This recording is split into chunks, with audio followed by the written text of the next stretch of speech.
Assalamu alaikum everyone, and welcome back to Babystepmed, where I try and make difficult medical concepts a bit easier to understand. Welcome to part 2 of the ultimate studying guide, techniques and everything. I don't know, I messed up the title, but anyways, this is part 2 of the series, and this is for during studying. Okay, and I'm gonna try and make this as systematic as I can, but I'm gonna talk you through on how I study. So there are two main things about this. So there's notes, and then there's a memorization. Okay, and these are two different things. But first of all, I'm going to talk about notes, and I'm going to talk about how I make notes. So the way that I make notes is that I study the book, and I study the slides, and I go through all of the relevant internet searches and YouTube searches, and then I combine all of that into my notes, and I make my notes. I take my notes in different ways. I'm going to show you examples as I go through the types of notes with you. And then I spend the whole year making these notes, okay? And it's an ongoing process, okay, because I keep adding stuff in, and then I only study using my notes. I do not go back to the book, I do not go back to the slides, I only focus on my notes, okay? And then I use my notes, and then I do practice questions. That is how I study, and I use different memory techniques as well, which I'm going to tell you how. But first of all, we're going to talk about the different types of notes. The first note-taking method is the Cornell Method, and personally I've tried this. It doesn't work for me. I'm going to show you an example right now.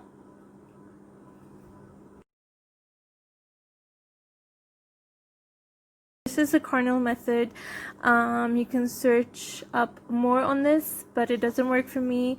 This is meant to be during class, so in your class you take notes like this, but it doesn't work for me, okay? The other method is the outline method or headlines, okay? And I use this a lot, okay? This is basically condensing a lot of information and then just writing headings and explaining a few points about them, writing headings, explaining a few points about them, and so you've condensed everything down into this little outline. And you can remember the headings, and it's really useful. I'm going to show you an example of the outline notes.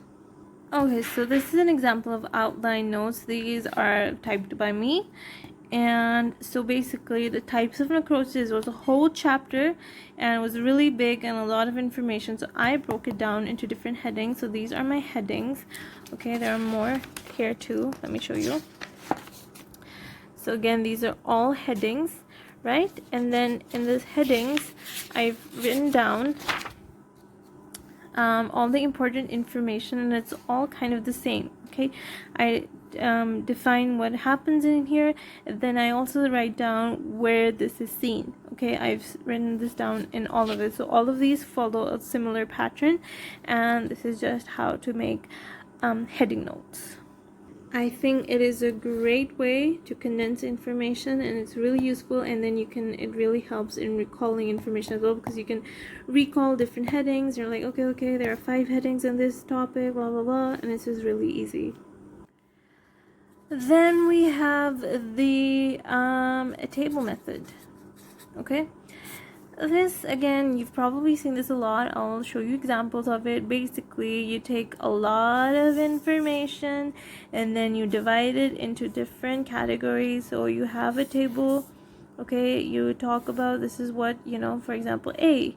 And A has, what does A have? A has this. What does B have? B has this. Okay, what are the bad things about A? What are the bad things? And then you're going to write bad things about A, bad things about B, again, bad things about C, blah blah blah, and you can have as many comparisons as you want, and it's just a really convenient way to break down things, and I'm going to show you examples of it right now. So this is one example. We're comparing two things, okay, and they're comparing different things. And then we have another example of the processes. Okay, and what happens in this, what happens in this. Okay, hope this is making sense. This is another rough table that I've made of benign and malignant neoplasia. So I've talked about, I use symbols like increased or decreased and yes or no, and it's just like, it doesn't have to be neat. Okay, you can go as rough as you want with this, and it really helps me retain information. Another example, I have another favorite of mine, which is mind maps or flow charts. They're kind of the same things, in which you have an idea and then you have smaller ideas, and then they branch out and they're into more smaller ideas. So, and then a flow chart is all similar. So you have a main idea and then you divide it and you go down, and it's just free flowing of information, and it's really useful. I'm going to show you examples of it. This is one example of the mind map. So I classify things using the mind map system. So it's, oops, I messed it up, oh my gosh. Okay, anyway, so you divide it and then you further divide it. That's one way. Then again, you have this. So I have one idea, I divide it, and then I further divide it. Okay, another example of anemia. So I've divided it into, see, this is a big idea, normocytic, and it further divides into intravascular. It further divides into different examples. And this is another example of anemia. So I've divided it into blood loss, hemolytic, decreased erythropoiesis, and then I talk about, it just makes information a lot easier to understand and retain. Again, mind maps, I've divided it, you can see more mind maps. Okay, so that is how they work. Then we have typing. Okay, and I use this a lot too. This is easier for me during school year because it doesn't take a lot of time, and I'm going to show you. These are my typed notes. So I just, all of the information, I use the outline method and I type down my notes. Okay, again, this is easy to go through and re-edit and stuff. Another easy way is to print slides. Okay, a lot of people do these, and I'm going to show you what that looks like. So you just simply print out your slides, okay, and then you have a printout in your hand, and as you're studying, you can study the slides. Okay, you can have them in different 4 boxes, or this is much easier to read. Then you can study them. Okay, if your school gives out slides. If they don't, then well, you have to rely on other methods. And then the last method is audio notes. So basically you record yourself making notes of, you say, okay, for example, anemia has these, okay, and you make a recording and then you listen to that recording on your own at your own pace, and it's also another way to make notes. Another method is to write down on your book. Okay, I don't use this a lot, but you can definitely do it.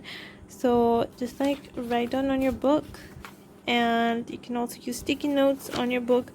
I don't do this a lot, so I don't really have a lot of examples for this, but a lot of people do this. You can do it too. Okay, now let's talk about memorization. I'm going to use this same sheet of paper because I've already used a lot of paper. I don't want to waste more paper. And okay, memorization is different for everyone. Okay, there are a lot of different ways to memorize stuff. Okay, so this was the different way to take notes, and on the next video I'm going to talk about different memorization techniques. Thank you for watching. Please like and subscribe.